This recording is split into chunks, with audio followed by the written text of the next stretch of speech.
AEW could potentially be signing the Revival. We're going to talk about the pros and cons, everything that you guys need to know coming up right here on Destination Pro Wrestling.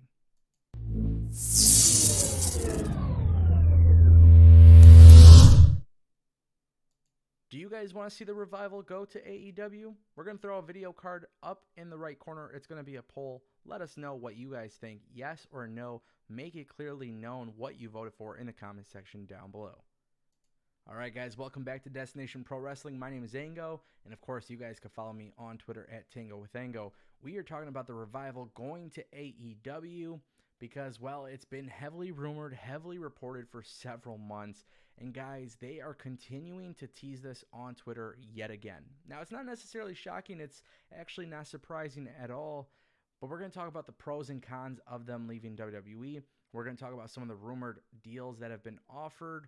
Whether they're true, whether they're false, we don't really know. But there is a lot of talk about AEW really wanting to add tag team wrestlers to their roster. And obviously, tag team division seems to be their thing.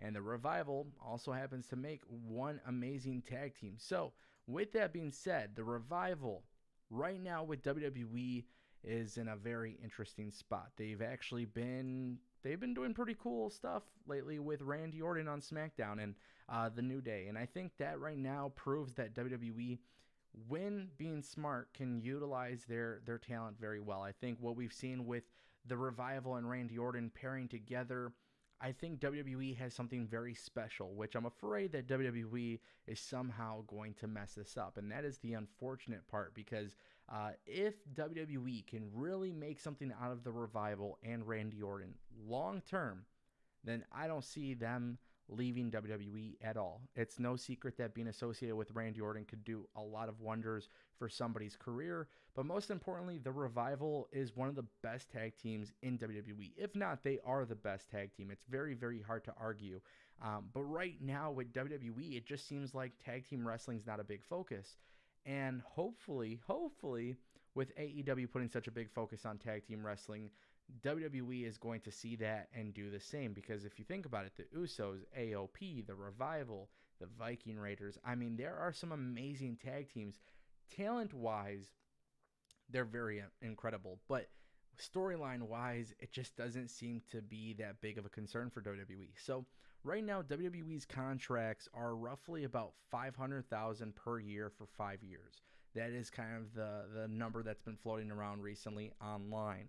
Now, it's being said that if AEW were to make an offer to the Revival, it would definitely be on the shorter term. It seems like all of the deals that have been announced publicly for AEW have been around that 3-year mark. As far as the financial specifics, it really hasn't been publicly announced what a lot of guys are getting signed for. On one hand, you see guys like Marco Stunt and Jungle Boy, who obviously signed at AEW, and then you have guys like Chris Jericho. And then, of course, there's Cody and Kenny. And however much these guys are getting paid in comparison, it's really interesting because AEW is talking more about equal pay and balanced pay and all that stuff. So what's very interesting to me at this stage is whether the Revival would make less money in AEW, but also be featured in prominent storylines. Up until this storyline with Randy Orton, it's actually not been that much of a great career for the Revival in WWE. Yes, they are former NXT champions. Yes, they are former Raw tag team champions. But ultimately, the Revival as a tag team pretty much hit their ceiling. And it seems like WWE doesn't know what else to do with tag team wrestling. And that's kind of the problem for the Revival. So I'm going to make the assumption that these guys want to get paid very well for what they do because they're obviously really good at it. But also, I feel like these guys are so passionate about what they do. And the reason why they're so good is because they really work hard to hone their craft. I'm starting to get the vibe that AEW could really be the potential landing spot. Now, how we got to this situation? Well, for the last several months, it came out that the Revival was very unhappy with WWE. In fact, they were so unhappy that WWE literally placed the tag team championship belts on them literally the week after the report came out.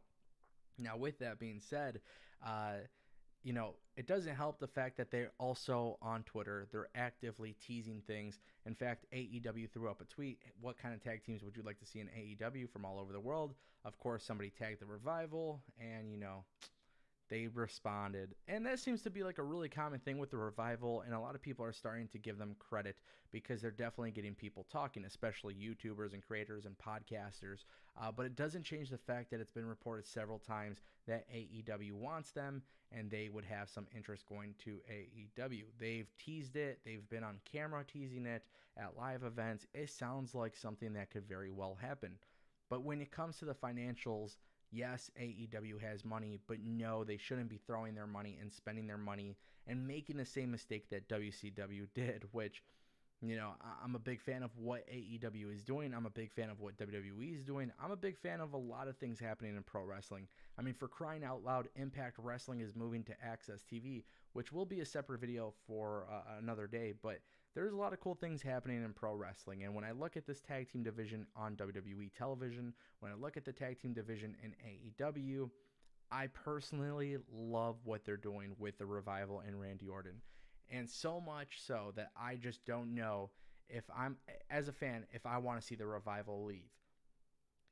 But also, I don't know if I trust WWE after this storyline, and that seems to be one of the biggest issues that I have. I think WWE is kind of at the point where they have some amazing talent with the Revival and Randy Orton, and that pairing is very special. But once that storyline is done, once it's concluded, once it's all gone, what happens with the Revival? I mean, for crying out loud, former NXT champions, former Raw Tag Team champions, these guys have held titles in WWE. The problem is not them. The problem is not the accolades. The problem is WWE, and the value of tag team wrestling is very little in the company. So I want them to be the top tag team. I want WWE to really make a focus on tag team wrestling, especially when you have teams like the Viking Raiders or the Viking Experience. What are they calling them these days? You guys got to let me know in the comment section. But when they have teams like that, when they have teams like AOP, and they have teams like, Oni Lorcan and Danny Burch, when you have teams like that, and then you see the Revival, and you look at this tag team division, and a lot of tag teams aren't being used. A lot of tag teams are made to look like jokes. It sounds like it's just a huge issue for WWE, and I just simply don't know if I trust them. But on the scale of AEW, right, they have LAX, which I think they're going by the tag team name of Proud and Powerful now. I don't know for sure, but that is some interesting stuff happening there. But now they're on the AEW roster. Then you have Jurassic Express. Then you have Angelico and Jack Evans, who just turned heel. Then you have the crowd favorites of Private Party. You have the Dark Order. I mean, legit, like, these are a lot of amazing tag teams on the roster. And trust me, there's so many more that I didn't even name. Young Bucks, Pentagon, Phoenix. I mean, legit. Like, there's some cool stuff. And, they plan on featuring OWE, which we saw, they were featured in the 6-man tag match at Double or Nothing. At this point, I'm very confident that the Revival could go to AEW and be happy and be prominently featured. And I think they would definitely tear the house down. I don't doubt that. I do see that happening. But I don't know specifically what to expect. Guys, I also want to just make a quick note that Destination PW does have a website. So if you guys want to go to destinationpw.com, there's more pro wrestling news, maybe stuff that we didn't cover in video form. There should be new articles posted daily. We are looking for a staff. So this is just a quick reminder, destinationpw.com does exist. We will start getting content on there. Just hired a few writers and podcasters who will be joining the DPW family. But if you guys want to join, make sure you guys hit me up. Leave a comment down below if you guys want to work for DPW. It is a paid position, so that should be pretty cool. But back to this stuff. Hey, and don't forget, we have DPW Champion, $4.99 a month. You guys could become a DPW Champion. We're going to start revealing some new perks. Probably going to come around October 1st. Some new perks, some things like that. And then, of course, if you guys smash that like button and share the video, it is definitely helpful. But I really, really want to know what you guys think, because the Revival heading to AEW could be a really bad thing for WWE. But them staying with WWE could really be a bad thing for AEW, because if this team has publicly looked like they've been upset with WWE and they stay with WWE and they re-sign with WWE, there's going to be something that comes out as to why they didn't sign with AEW. And money definitely does talk. I definitely don't see I personally just don't see AEW offering crazy money. Like, I just don't see it happening. But ultimately, guys, I want to know what you guys think. in the comment section down below. Let me know. Don't forget to vote in the poll. And as always, guys, I will see you next time.